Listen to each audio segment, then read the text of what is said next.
कि जब से तुमसे शुरू ये कहानी हुई, लोग कहते हैं मैं तो दीवानी हुई। आगे ना गाए। यही 2 लाइन आप सभी लोगों को डेडिकेटेड था। I love you all, thank you, बहुत मजा आ रहा है। आप काहे गड़बड़ाए हुए हैं? सिचुएशन आपका गड़बड़ाया हुआ लग रहा है। काहे बार बार ऐसे ऐसे कर रहे हैं? क्या कहना चाह रहे हैं? उल्टी आ रहा है? भोजपुरी हाय तो ऐसे ऐसे काहे करता नहीं जा भोजपुरी। हाय हाय हाय हाय, क्या बात है। आई मीन थोड़ा थोड़ा राम जी का भी गीत हो, थोड़ा थोड़ा भोजपुरी भी हो, है ना? थोड़ा बैलेंस बना रहना चाहिए। ठीक कहा था नीजा? हमारे सामने विधायक जी भी मौजूद हैं। ठीक कहा था नीना, बैलेंस बना रहना चाहिए। अगर भोजपुरी का बात है तो ये कहेंगे, जब आप हैं तो ये लोग कह रहे हैं आपको कि गोरिया चांद के जोरिया नियन गोर बारू हो, कि गोरिया चांद के जोरिया नियन गोर। अरे छोड़ा रे, हमरा खुदो तारीफ करे दे। चांद के जोरिया नियन गोर बानी हो, हमर जोड़ केहू नहीं के बेजोड़ बानी।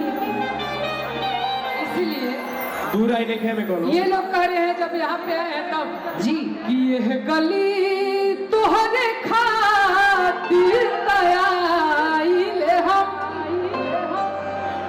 कि यह गली तुहरे खातिर तयाइले हम। और वो कह रहे हैं कि तुहरे खातिर जिंदगी गवाइले हम। मजा आ अरे गया। कि तू तरसावा भरल पोर पोर बानू हो। अब भोजपुरी गाना में इनका तड़का ना लगी तो कैसे हो कि तोहर जोड़ केहू नहीं केहू में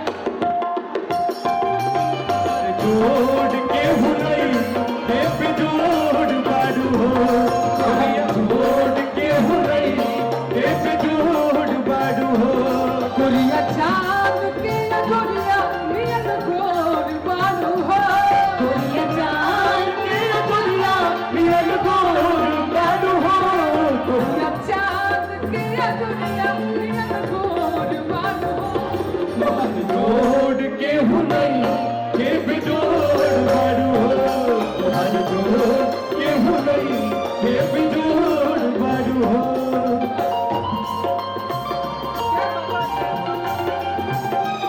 तुझे अपना समझने वाला एक दिल है, एक दिल है, एक दिल ही तो है,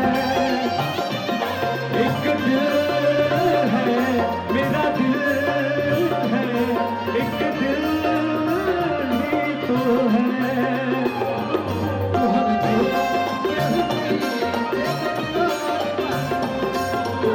जोड़ के हो गई देव जोड़ बारू हो। देखो भरत शर्मा जी के बहुत हमनी के भोजपुरी केहू कुछऊ हो जाए, भरत शर्मा के बादे उनका के देख के सब सीखेला। बिल्कुल एगो गाना बड़ा पहले आयल रहे यही जाड़ा के महीना में, आए हैं पिया बसी बान से, क्यों पिया बसी बान से, पिया बसी बान से, अब हम भइले आई। इ लोग के याद बा कि ना? अरे कि पिया बसी बान से, कि अनहर भइले आई। और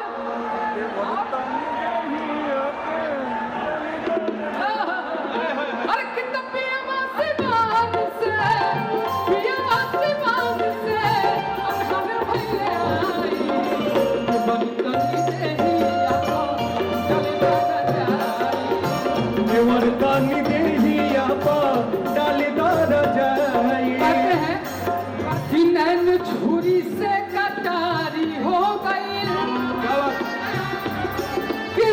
रूप के दुनिया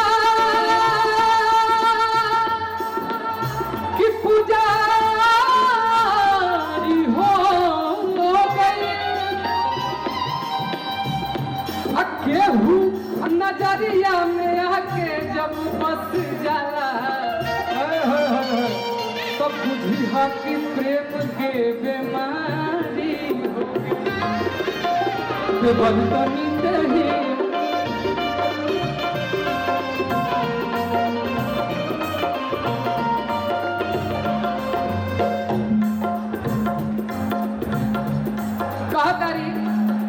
अपन नेबर जी से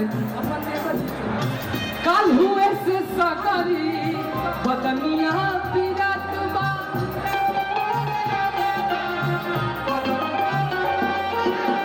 काल हुए से सकरी बदनिया पिरात बा।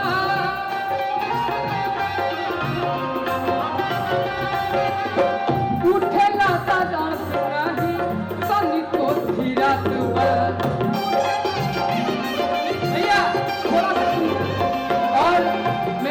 वाले जो भैया है ना उधर फोकस करेंगे। हम लोग एक एक्स्ट्रा म्यूजिशियंस में से मेरे जितने भैया है ना सबसे ऊपर के म्यूजिशियन, इसीलिए थोड़ा कम टाइम देते हैं। आप एक बार आगे आइए ना, वही लेके ये असली भोजपुरी के असली था साथ झाले हा और हुआ जब ई बजा ली ला बाकी कुछ बजावे की जरूरत नहीं ना। एक बार जोरदार ताली बजा के चाहिए इनका खाते हैं, इनका झाल खाते हैं। पिया मस्तान से अनहर भइले आई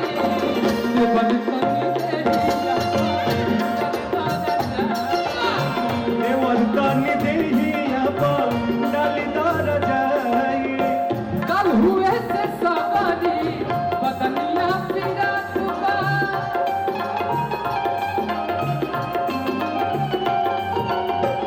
कल हुए से सवारी बदनिया पिरात बा।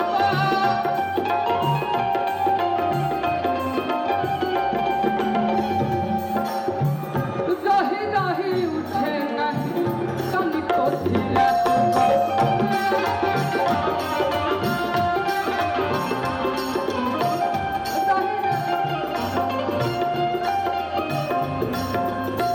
अरे कि तपियावा के चिको